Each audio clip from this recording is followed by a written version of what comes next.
The folklore in Kid Cryptid wouldn't exist if it weren't for the rich history and vibrant cultures these stories come from. While we do our best to provide accurate information, we recognize that we are, at best, amateurs here. This podcast is best considered for entertainment purposes only, and it comes from a place of love and respect for the peoples behind the lore. Now, on with the show.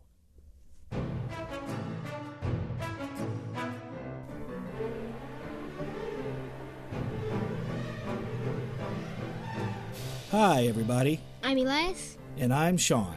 And you are listening to Kid Cryptid, the land-bound podcast where we might talk about slippery sea-based creatures that also happen to be cryptids. So after that little intro, where do you think today's cryptid lives, Elias? I think maybe, I can't really say it, but I think it lives in this lake. I think it's called the Loch Ness Monster. Well, you're half right. It does live in water, but it is not the Loch Ness Monster. Dang it. And not only does it live in water, it lives in cold water. Ooh. Coming at you from Iceland, the land of Vikings and volcanoes, it's the Shore Laddie. Shore Laddie? Yeah, what? That's a really dumb name. You think so? Yeah. Now, without any further hints or context, what do you think the Shore Laddie looks like, then, with that name?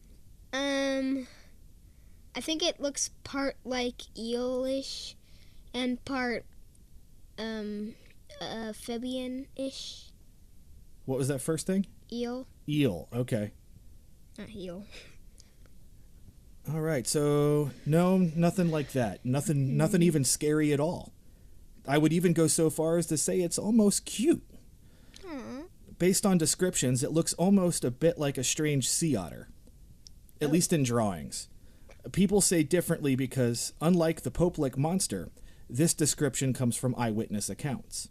For example, one wintry morning a group of men went out looking for a missing sheep.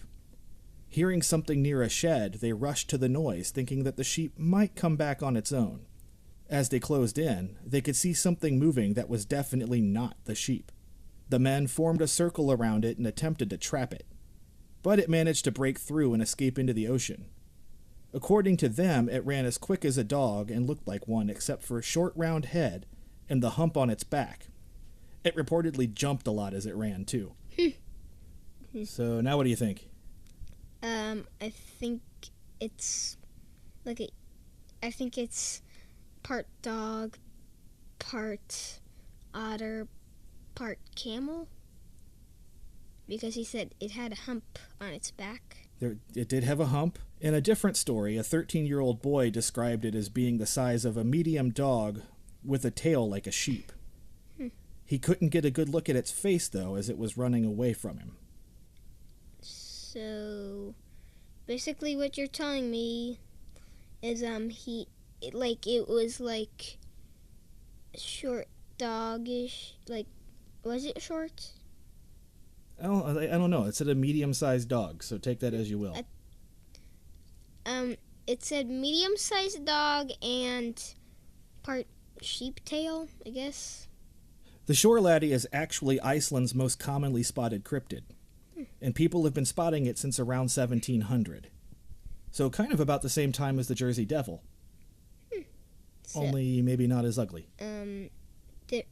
Except it's different because different places and different things. Well, yeah. And as far as I know, there's no origin story for it to tell us where it came from. Yeah. And with so many sightings, we have even more details about its appearance. It has brown or gray fur, and since it spends so much time in the water, mussels and barnacles grow on it. This causes it to jingle or rattle as it walks due to the shells banging against one another. Some stories even go so far as to say that it's chunks of lava rock. The biggest point of debate, though, deals with the feet.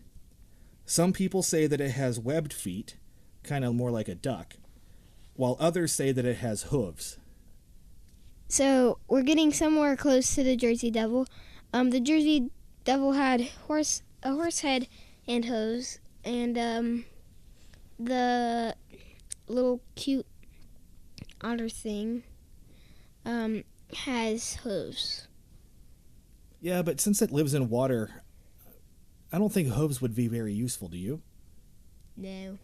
I mean, they don't swim quite. I mean, yeah, I get it. Horses can technically swim, but it's not. Maybe their front feet just are flippered. Huh, maybe. So now that we know what it looks like, any idea what the shore laddie does?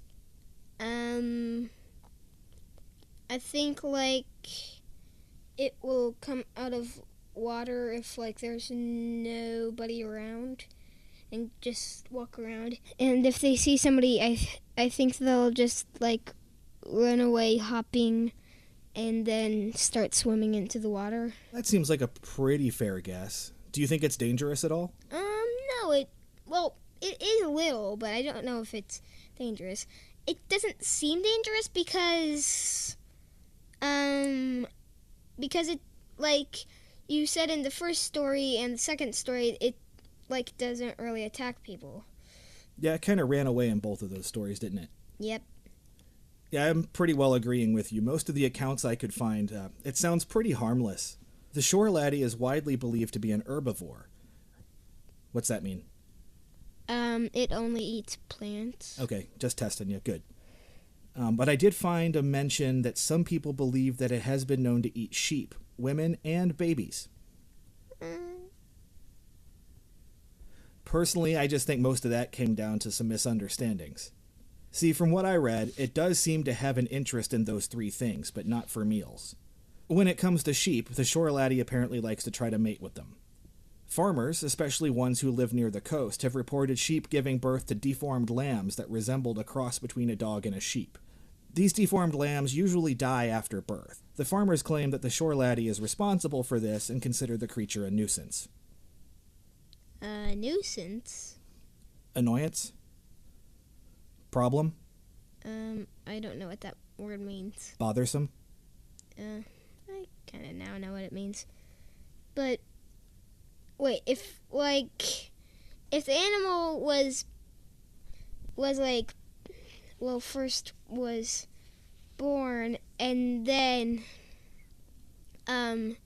it died after that, then why would the shore laddie do that? Like, maybe it wanted babies?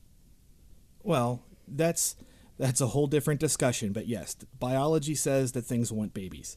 As for the stuff with the women and human babies, I had a lot of trouble finding specifics. Most things briefly mention that the shore laddies have an attraction to pregnant women, and they should be careful near water because of it, but I couldn't find exact reasons. I won't go into a couple of things that were hinted at because they're not really appropriate for this podcast. But, suffice to say, the shore laddie can be a bit dangerous. This also gives us some room to speculate. Why do you think the reasons are? Maybe because it's, well, if, like, since you said, like, it's attacking women and babies, I think it's trying to protect themselves. We'll get to that a little bit, actually. I was thinking, well, okay, so I read this, you didn't have that benefit. Some people seem to think that even swimming in the water that the shore laddie is swimming in can harm a pregnant woman. So that's like the only example I found where maybe there's some suggestion that it could be poisonous or something. Okay. Yeah, I know. There wasn't a lot of solid evidence for that one.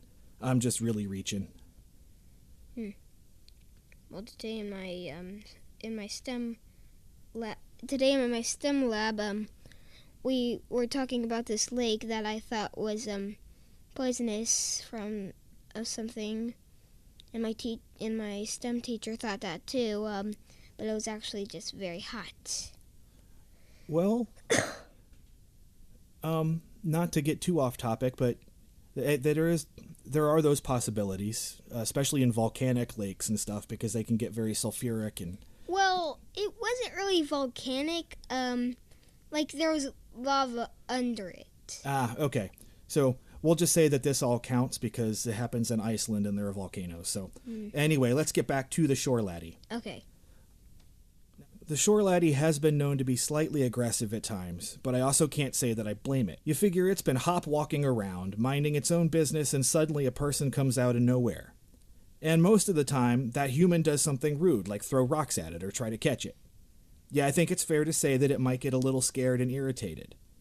As far as I know, no one has been attacked by one, which leads me to believe that any aggression is purely defensive. So you remember back at the beginning of the show how I said there have been reported sightings of shore laddies? Yeah. Well, guess what hasn't been found? What? A body. Like the chupacabra, there have been supposed dead shore laddies found, but further investigation has always revealed them to be something else. Most skeptics believe that people are actually seeing dogs, which is fair. I mean, we've seen some dogs run in pretty weird ways, right? Yeah. Remember the video with the pug? Oh, yeah, that can't really run. Yeah. It has bad word in it. That's, I think, Irish. So if you saw something running like that, would you think it's a dog? Maybe a pug that doesn't run. Some people even think that other people are just misidentifying sheep, which could explain why the shore laddie seems to like them so much. I mean, think about it. The shore laddie is always, reported being seen by sheep, right? Yeah. So do you think maybe it's just a really ugly sheep? I even saw some people talk about how it could be a single ram that got kind of kicked out of its flock and has been roaming around by itself for a while, which would be why it's all matted and covered in seashells and dirt and looks kind of weird. You didn't say that, it had horns or anything. This is fair. I did not ever say anything about a shore laddie having horns. Aren't goats and sheep kind of like? I guess. I mean, they both make similar noises and they have weird eyes. Yeah. Maybe a ugly goat was walking around. I guess it could be an ugly goat. But without anything to fully prove things one way or another, it remains an odd little cryptid that continues to keep its secrets. So, from my standpoint, the shore laddie is a perfect reminder that not all cryptids are big and scary with a taste for blood. Yeah. Some are little and maybe a bit goofy. Like the shore laddie, because it doesn't, it's got a lot of pieces of bodies on it. Wait, what pieces of bodies? Otter. Oh, okay. I thought you meant it had body parts dangling from it or something. No. Okay, that would be mutation if if a nuke dropped onto the Earth or radioactivity got onto animals, then that would be body parts dangling from it. Okay. What they lack in size, they more than make up for in popularity. Tourists to Iceland go out of their way to see if they can also spot this famed creature. Why would they do that? You wouldn't want to see one? I might want to see one, but I wouldn't want to go next to it. Are you a sheep? No. Are you a pregnant lady? No. Then why are you concerned? Because maybe it's bitey. Only if you poke it. All right, I think that's going to bring us to the end here. Do you have any other thoughts about the shore laddie, Elias? Yes. If you ever get near one, I think you're pretty lucky. Yeah, that could be. There could be worse things to wind up next to. Like a gargoyle. I was kind of thinking the Pope Lake monster, but okay, gargoyles work.